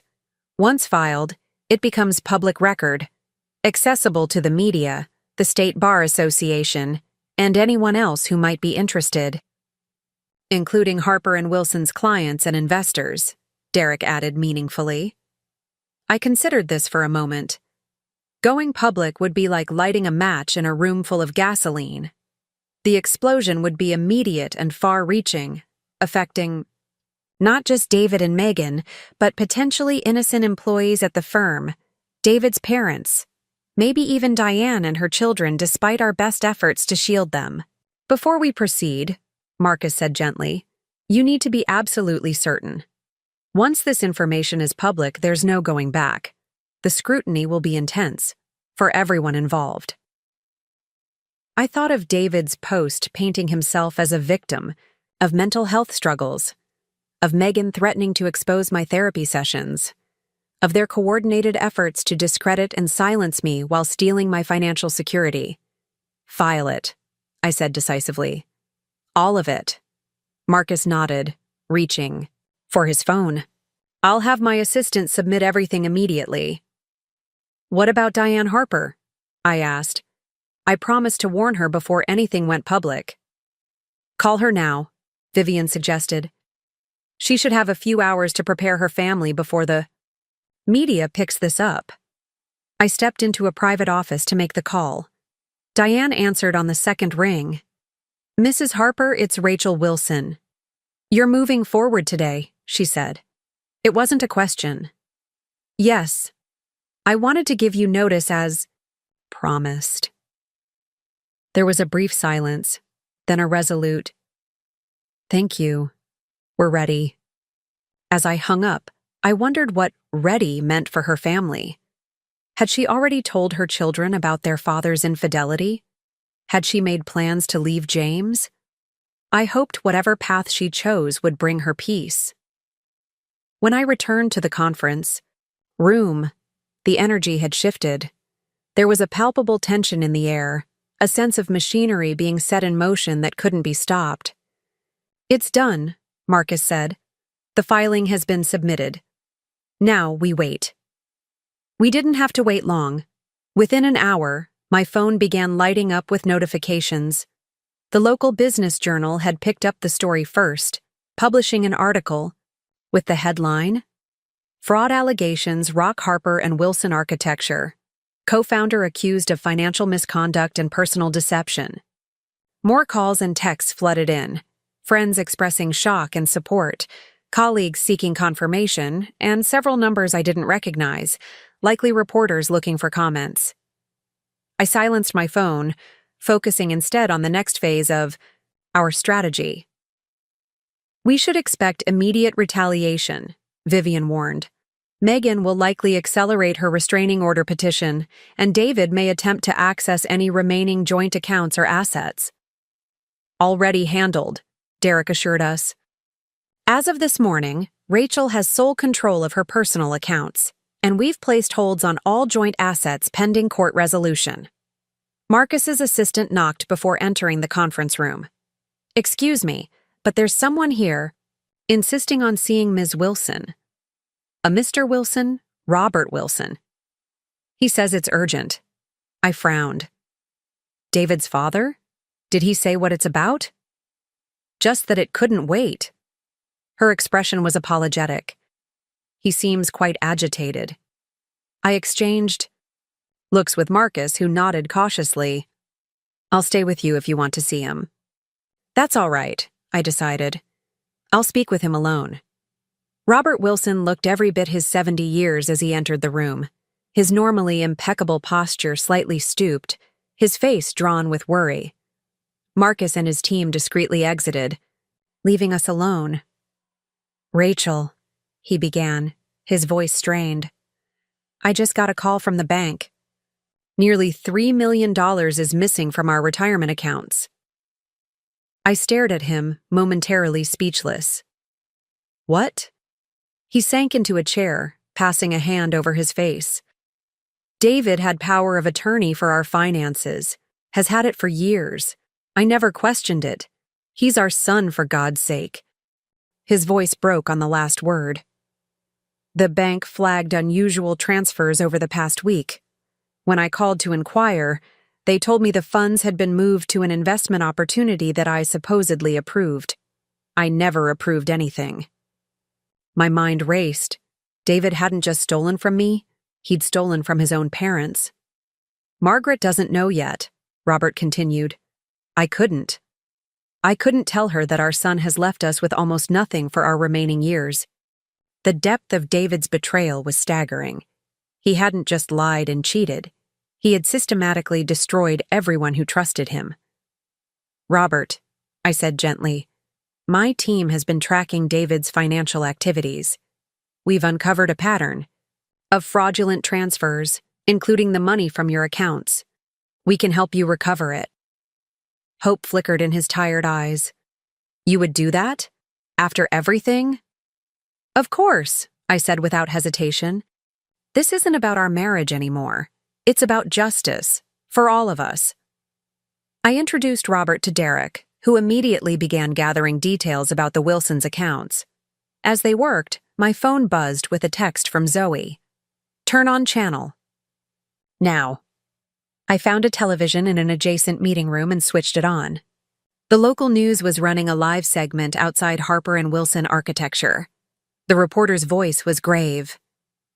"Allegations of financial mismanagement and personal misconduct have sent shockwaves through the business community. Sources say that federal investigators have now entered the Harper and Wilson offices with warrants related to potential wire fraud and tax evasion. We're attempting to get statements from the firm's partners. The camera panned to show several suited men and women entering the building, their expressions grim and purposeful. Federal investigators.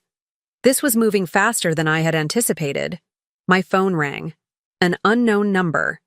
Against my better judgment, I answered. "You vindictive bitch." Megan's voice was ice cold. "Are you happy now? You've destroyed everything." "You destroyed it yourself, Megan," I replied calmly. "I'm just making sure the truth comes out." "The truth?" She laughed bitterly. "You have no idea what you've done. This goes beyond David and me, beyond the firm.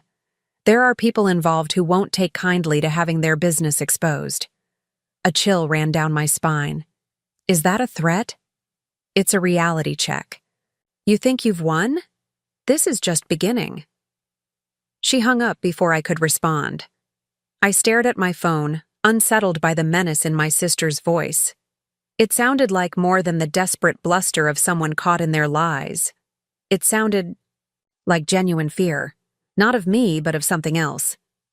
I returned to the conference room where Marcus was now on his own phone call, his expression increasingly concerned. When he hung up, he turned to me with grave eyes. That was my contact at the district attorney's office. The investigation into Harper and Wilson isn't just about financial improprieties within the firm. They're looking at potential connections to money laundering for a real estate developer with known ties to organized crime. The room seemed to tilt slightly. Are you saying David and James were laundering money for criminals? It's possible they didn't know the full extent of it, Marcus replied carefully. But ignorance won't be much of a defense if they were moving illegal funds, even unwittingly.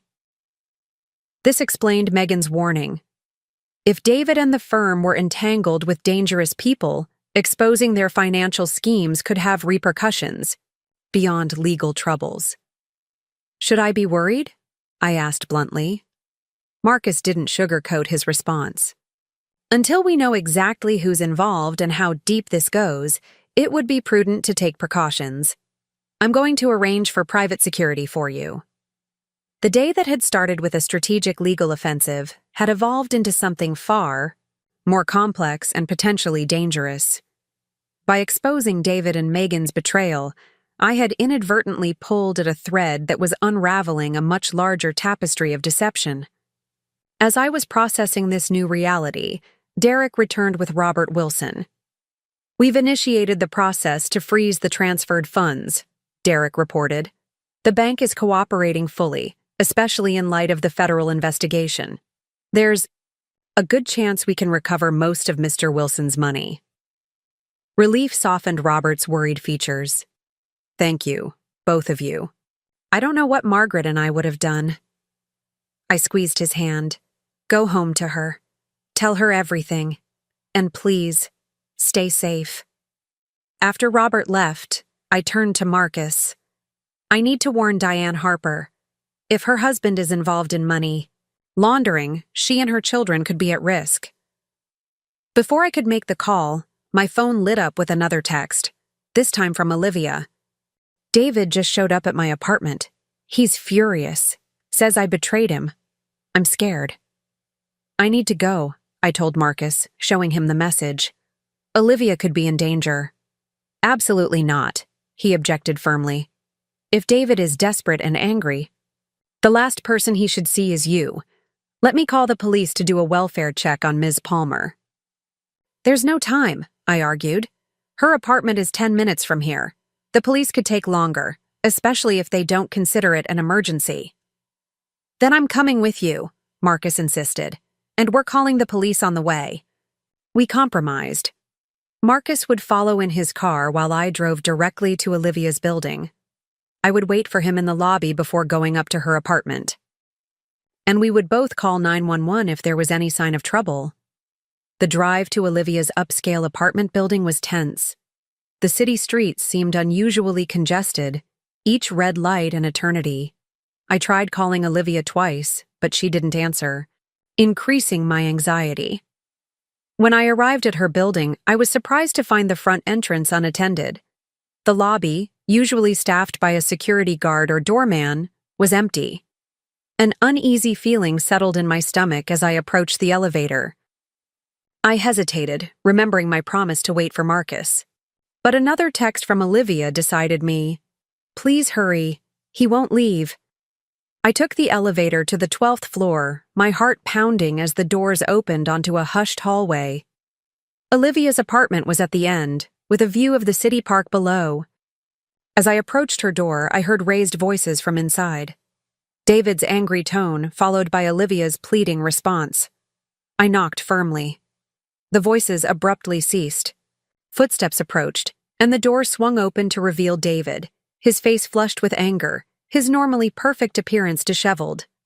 His expression shifted from rage to shock, to a calculating coldness when he saw me. Rachel, what a surprise. Coming to check on your new friend? I kept my voice steady. I'm here to make sure Olivia is safe. He laughed, the sound hollow and bitter. Safe? From what? Me? I'm not the threat here. He stepped back, gesturing for me to enter with mock politeness.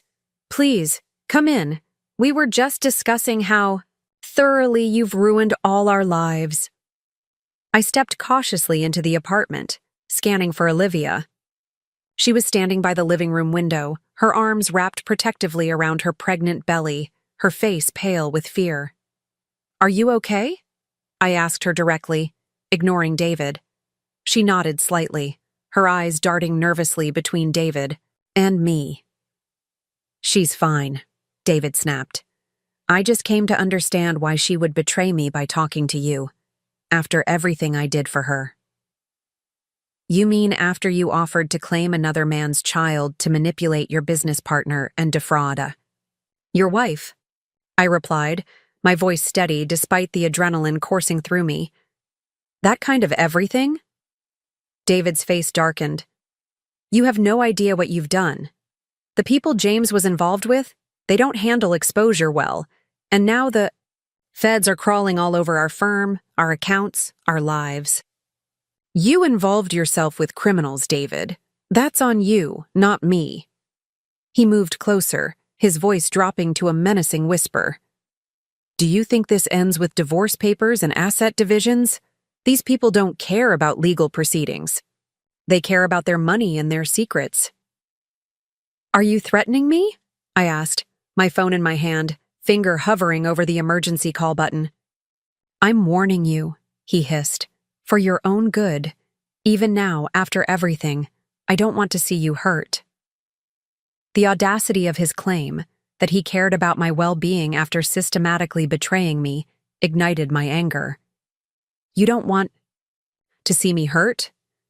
You've done nothing but hurt me, David. You lied to me, cheated on me, stole from me, and now you have the nerve to stand here and say you care? You don't understand. I understand perfectly, I cut him off. You're scared. Not for me, but for yourself. The house of cards is collapsing, and you're desperate to find a way out. His expression confirmed my assessment. Behind the anger was naked fear. David, who had always been so controlled, so confident, was coming apart at the seams. What? Do you want, Rachel? He asked finally. Money? I can get it back. Most of it anyway. We can make a deal. I stared at him, almost pitying his desperation. I don't want a deal. I want justice. For me, for your parents, yes, I know you stole from them too, and for anyone else you've hurt along the way. The mention of his parents seemed to hit him hard. For a moment, genuine shame flashed across his face. My parents? How did you... Your father came to me today, I told him. He knows everything, David. Everyone knows everything. The fight seemed to drain out of him. He sank onto Olivia's sofa, burying his face in his hands. It wasn't supposed to be like this, he murmured. It was just supposed to be a simple arrangement. Business. But then James got in too deep with Castellano, and everything spiraled. Castellano. The name clicked in my memory. Vincent Castellano, a real estate magnate rumored to have connections to organized crime. His developments had been in the news recently due to questionable financing and alleged violations of building codes. Castellano is the developer you were laundering money for, I said, the pieces falling into place. David looked up sharply. "Keep your voice down," he hissed. "Saying it out loud won't help anyone." A knock at the door made us all jump. David was on his feet instantly, his expression panicked. "Who is that? Did you bring someone with you?" "It's probably my attorney," I said calmly. "I told him I was coming here." Olivia moved to answer the door, but David grabbed her arm. "Wait, it could be them." The fear in his voice was genuine. Whoever they were, David was terrified of them. Another knock, more insistent this time. "Rachel, it's Marcus. Are you in there? The police are on their way." David's grip on Olivia's arm loosened. She pulled away from him and hurried to the door, opening it to reveal not just Marcus, but 2 uniformed police officers as well. "Is everything all right here?" one of the officers asked, taking in the scene with practiced eyes. "Yes," I said, relief washing over me. "Mr. Wilson was just leaving." David straightened his jacket, composing his features into a mask of dignified calm. "Of course, we've said all that needs to be said." He moved toward the door, pausing beside me to murmur, "This isn't over, Rachel. One way or another, we'll all pay for what's happened today." I watched him walk out, escorted by one of the officers, while the other remained to take statements from Olivia and me. As the adrenaline of the confrontation faded, I felt a bone-deep exhaustion settle over me. "Are you really okay?" I asked Olivia when the police had gone, leaving us with Marcus. She nodded, but her hands were still shaking. He wasn't violent, just intense, desperate. I've never seen him like that before. "Did he mention Castellano to you before today?" Marcus asked her. "Not by name," she replied, "but he's been increasingly anxious about business associates in the past few weeks, especially since—" She trailed off, looking at me apologetically. "Since my birthday dinner," I finished for her, when everything started unraveling. Marcus checked his watch. "We should go. The DA's office has called an emergency meeting about the Harper and Wilson investigation. They want to speak with you, Rachel, as a material witness." I turned to Olivia. "Will you be all right here? You could come with us or go somewhere else for a while." She hesitated, then nodded. "I think I'll call my sister in Denver. Maybe stay with her until things settle down." "That's a good idea." I agreed, relieved she wouldn't be alone. As we prepared to leave, Olivia caught my arm. "Rachel, I know I have no right to ask anything of you, but when you speak to the authorities, could you make it clear that I cooperated? That I came forward with the truth?" I studied her face, remembering how she had appeared at my birthday dinner on Megan's arm, unknowingly playing a role in their elaborate deception. She had made poor choices, certainly, but she had also been manipulated and lied to, just as I had been. "I'll make sure they know," I promised. The meeting at the district attorney's office was intense. I spent hours answering questions about David and Megan's activities, sharing everything I had discovered about the financial irregularities and the elaborate deception surrounding Olivia's pregnancy. The lead prosecutor, a sharp-eyed woman named Elena Vasquez, was particularly interested in the timeline of financial transfers and any mentions of Castellano or his developments. "Your husband and his partner were moving substantial sums through a series of shell companies," she explained, showing me a complex diagram of financial flows. "Most of it appears to have been laundered funds from Castellano's development projects. We believe they were hiding both the source of the funding and the actual costs of construction, allowing for substandard materials and practices while charging premium prices." "Did they know?" I asked. that they were participating in money laundering? Vasquez's expression was non-committal. That's what we're trying to determine. At minimum, they were willfully blind to obvious red flags. At worst, they were active participants in a criminal enterprise. By the time I left the DA's office, night had fallen over the city. Marcus offered to drive me to my new apartment, concerned about David's parting words and the potential threat they represented. "We've arranged for security at your building," he assured me, "just until we have a clearer picture of the risks." I nodded, too exhausted to argue. The day had been a roller coaster of confrontations, revelations, and legal maneuvers. All I wanted now was to sleep, to find a few hours of peace before facing whatever tomorrow would bring. As we drove through the quiet streets, Marcus updated me on the latest developments. The restraining order petition has been dismissed, by the way. The judge saw right through Megan's fabrications, and the Bar Association has opened a formal investigation into her conduct. "And David?" I asked. "Still being questioned by federal investigators, last I heard. His attorney has been trying to negotiate some kind of immunity deal in exchange for cooperation against Castellano." I laughed humorlessly. "Of course he has. David always finds a way to save himself." "Not this time," Marcus said firmly. "The evidence is too substantial, the charges too serious. Best case scenario for him is a reduced sentence, not a free pass." We pulled up to my building, where a security guard was already positioned in the lobby.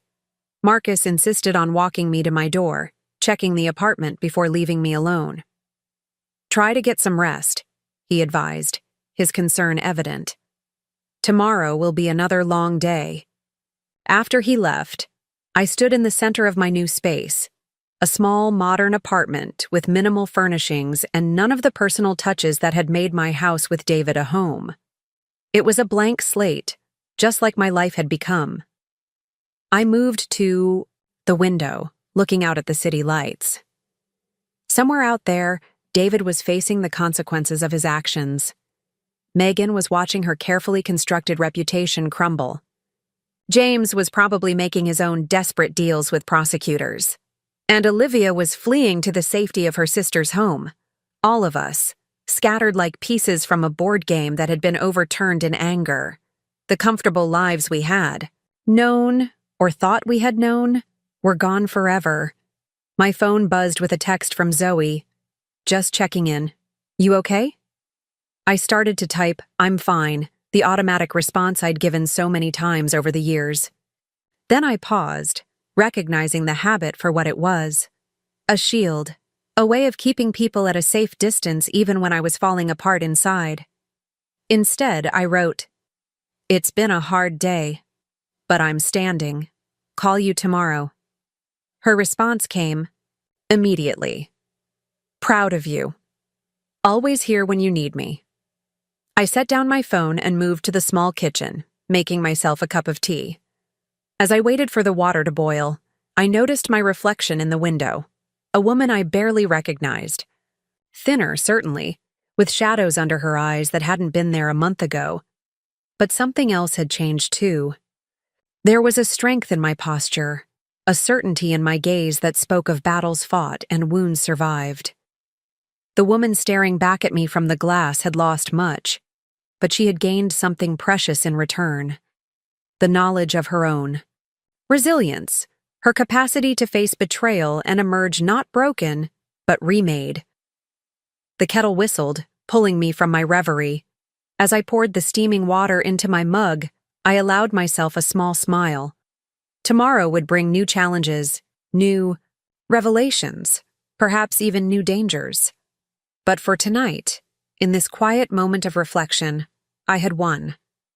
Not just the legal battles or the moral high ground, but the most important victory of all. I had reclaimed myself. 6 months can change everything. As spring blossomed across Lakeside Springs, I stood in front of the courthouse steps, the weight of the past half year visible in the journalists gathered with their cameras and microphones. The verdict had just been announced. David and James had been found guilty on multiple counts of wire fraud, tax evasion, and conspiracy. My testimony had been crucial in securing the conviction. "Ms. Wilson, how do you feel about the verdict?" a reporter called out as I descended the steps. I paused, considering my words carefully. Justice was served today, not just for me, but for everyone affected by their actions. Now we can all begin to heal and move forward. My attorney, Marcus, gently guided me through the crowd toward his waiting car. Once inside, I finally allowed myself to exhale fully. It was over. The trial that had consumed weeks of my life, forcing me to relive every painful detail of David's betrayal in the most public way possible, had reached its conclusion. "You did it," Marcus said, a note of pride in his voice. "Your testimony was unimpeachable." I gazed out the window as we pulled away from the courthouse. What happens to Megan now? The Bar Association's disciplinary hearing is next week. Based on the evidence and today's verdict, disbarment is almost certain. I nodded, feeling a strange emptiness where satisfaction should have been.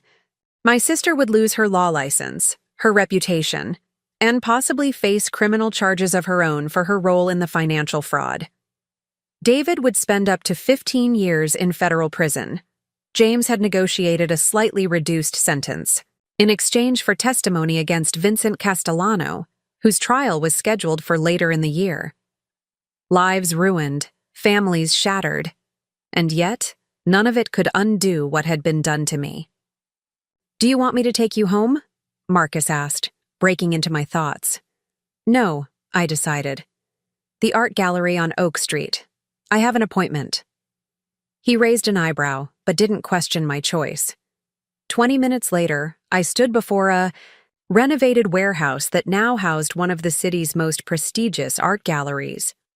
A sleek sign above the entrance read, "Phoenix Gallery," in elegant gold lettering, my newest venture. Eleanor Chen, the gallery director I'd hired last month, greeted me with a warm smile. Perfect timing. The final installations just arrived. Everything will be ready for Friday's opening. I followed her through the bright, airy space where workers were carefully positioning sculptures and hanging paintings. The gallery represented my fresh start, a passion project funded by my divorce settlement and a small business loan. After years of suppressing my love for art to support David's career, I had finally created something that was entirely mine. The Times arts critic confirmed for the opening, Eleanor continued, checking her tablet. "And we already have inquiries about 3 pieces from the Anderson collection." "Wonderful," I replied, genuinely pleased. The gallery was more than a business venture. It was symbolic of my reinvention. From the ashes of my destroyed marriage and family relationships, I had built something beautiful and meaningful. My phone buzzed with a text from Zoe. "Saw the news. Celebratory dinner tonight? Jason's cooking." I smiled, typing back, "Wouldn't miss it. 7 p.m.? As I continued my tour of the gallery, I reflected on how my support network had evolved over these tumultuous months. Zoe and Jason had been unwavering pillars of strength. My parents had shown up in ways I never expected, helping me move into my new condo and accompanying me to court dates. Even Robert and Margaret Wilson had maintained contact, our shared pain creating an unlikely but genuine bond. And then there was Diane Harper. In perhaps the most surprising development, she and I had formed a friendship born of mutual trauma and respect. After James's arrest, she had faced her own public ordeal with remarkable dignity. We met for coffee every few weeks, comparing notes on rebuilding our lives and discussing her plans to return to her abandoned career in architecture. "Ms. Wilson?" A young assistant approached hesitantly. "There's someone asking to see you at the front desk. She says it's important." I frowned, not expecting any visitors. Did they give a name? Olivia Palmer. My breath caught. I hadn't seen Olivia since the day of David's confrontation at her apartment 6 months ago. Last I'd heard, she had given birth to a healthy baby girl and was still living with her sister in Denver. "I'll be right there," I told the assistant.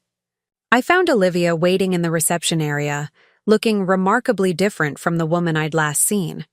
Her hair was shorter, her face more relaxed, and beside her was a stroller containing a sleeping infant. "Rachel," she said, rising to greet me. "I hope it's okay that I came by. I saw the news about the verdict, and I wanted to." She paused, searching for words. "I'm not sure what I wanted, actually. To thank you, maybe. Or apologize again. Let's go somewhere we can talk," I suggested, gesturing toward a small private lounge we'd set up for clients. Once seated, Olivia gently adjusted the blanket covering her daughter. "This is Emma," she said softly. "She's 3 months old now." I looked at the peaceful sleeping baby with her tuft of reddish hair, trying to reconcile her innocent existence with the tumultuous circumstances of her conception. "She's beautiful," I said honestly. "How are you doing?" Olivia sighed. "Better. We're staying with my sister permanently now. I found work at a marketing firm in Denver. It's a fresh start for us both." She looked directly at me. "I testified by video conference last month. They didn't need me in person since." Since I was already telling the same story, I finished for her. She nodded. "I wanted you to know I told the complete truth, about everything. The arrangement with David, Megan's involvement, all of it." "I know," I assured her. "The prosecutors told me." An awkward silence fell between us, filled with unspoken acknowledgments of the bizarre connection we shared. We were neither friends nor enemies, but something indefinable. Women whose lives had been irrevocably altered by the same deception. "James sends child support," she offered finally. "His plea deal included provisions for Emma. It's something, at least." I nodded, unsure what to say. The baby stirred, making tiny noises as she began to wake. Olivia instinctively reached for her, lifting her with practiced ease. "I won't take up more of your time," she said, cradling Emma against her shoulder. "I just wanted to see you in person, to say thank you for how you handled everything. You could have thrown me under the bus completely, but you didn't." "We were both deceived," I replied simply. "In different ways, but still." As she prepared to leave, Olivia hesitated. "Have you heard anything about Megan? The news covers David and James, but not much about her. She's facing disbarment next week. Beyond that, I don't know. We haven't spoken since the night of my birthday." Olivia nodded, understanding the finality in my tone. Some relationships couldn't be repaired, no matter how much time passed. After she left, I returned to my office at the back of the gallery, feeling strangely unsettled by the encounter. Seeing Olivia and her baby had reopened questions I'd been avoiding. What would my life look like moving forward? Would I ever trust enough to build a new relationship? Did I still want children of my own? The divorce had been finalized 3 months ago, but emotional resolution was proving more elusive. Despite therapy and the passage of time, I still had moments when grief would ambush me. Not for David himself, but for the life I thought we were building together. I was still lost in thought when my phone rang. The screen displayed Mom, and I answered immediately. "Rachel, honey." My mother's voice was uncharacteristically tentative. "Have you seen the news? About the verdict?" "Yes, I was there." "No, not that. It's Megan. There's been an incident." My stomach dropped. "What kind of incident?"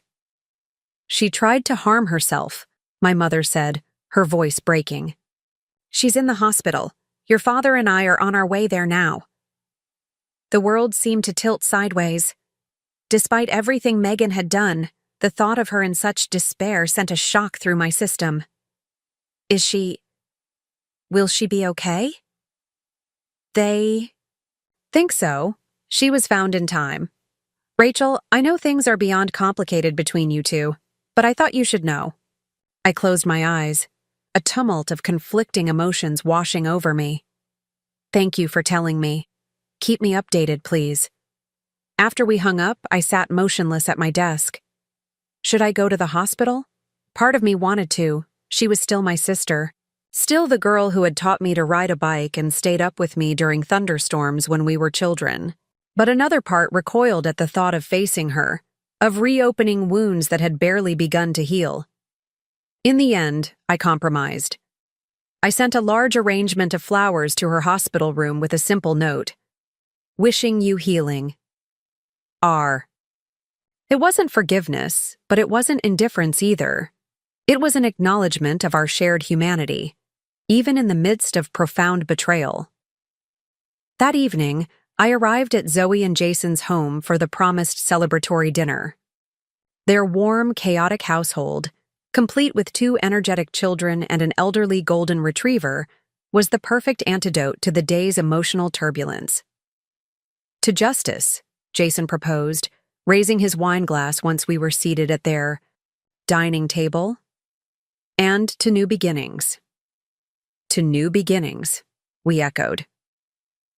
As the conversation flowed around me, touching on the gallery opening, the upcoming school year for their kids, and summer vacation plans, I felt a sense of gratitude wash over me.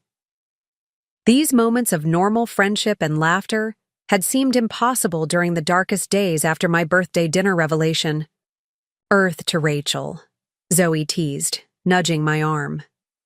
You disappeared on us for a minute there. I smiled apologetically. Sorry, it's been a day of unexpected reunions. I told them about Olivia's visit and the news about Megan, watching their expressions shift from surprise to concern. Are you okay? Zoe asked when I'd finished. That's a lot to process on top of the verdict. I'm okay, I said, realizing with some surprise that it was true. 6 months ago, this would have flattened me. Now it just feels like one more turn in a very strange journey. You're the strongest person I know, Zoe declared, squeezing my hand. Later, as we sat on their back porch watching the sunset paint, the sky in shades of pink and gold, Jason asked the question I'd been contemplating myself earlier. So what's next for Rachel Wilson? Beyond the gallery opening, I mean. I considered the question carefully. Honestly, I'm not entirely sure, and I think that's okay.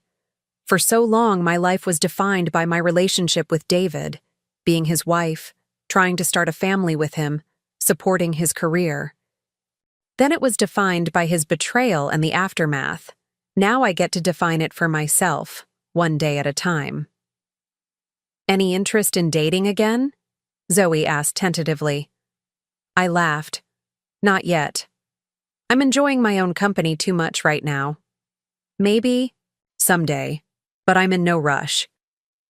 The truth was, I had learned to appreciate the peace of my new life.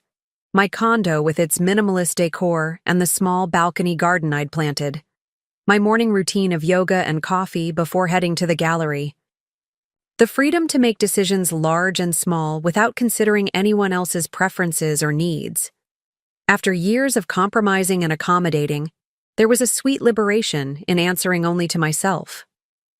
Speaking of the gallery, I said, changing the subject, I hope you're both coming to the opening on Friday. Try and stop us, Jason replied. We've already arranged for a sitter. The conversation drifted to other topics, but my mind kept returning to the question of what came next. The gallery was a professional fresh start, but what about my personal life? What did I want beyond financial security and career satisfaction? I didn't have clear answers yet, but for the first time in months, the uncertainty felt exhilarating, rather than terrifying. 3 days later, I stood in the center of Phoenix Gallery, surveying the transformed space with pride. The opening was an hour away, and everything was perfect. From the carefully curated art collections to the catering to the elegant floral arrangements placed strategically throughout the rooms. Eleanor approached, clipboard in hand.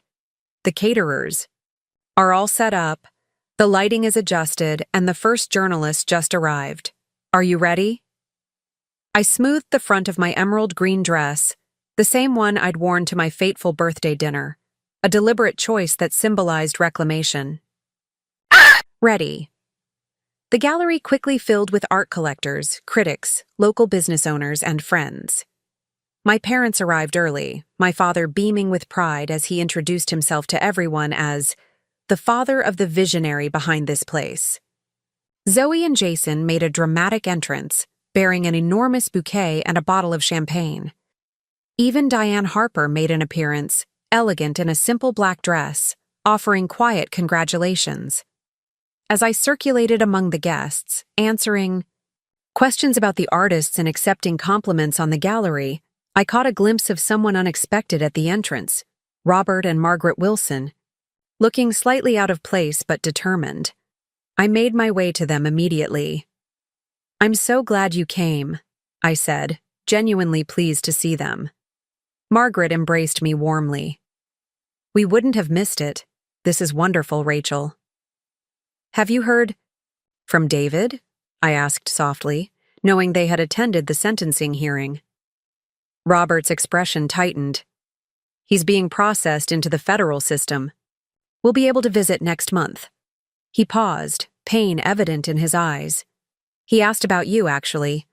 Wanted to know if we were still in touch." "And what did you tell him?" I asked, curious despite myself. "The truth," Margaret answered simply.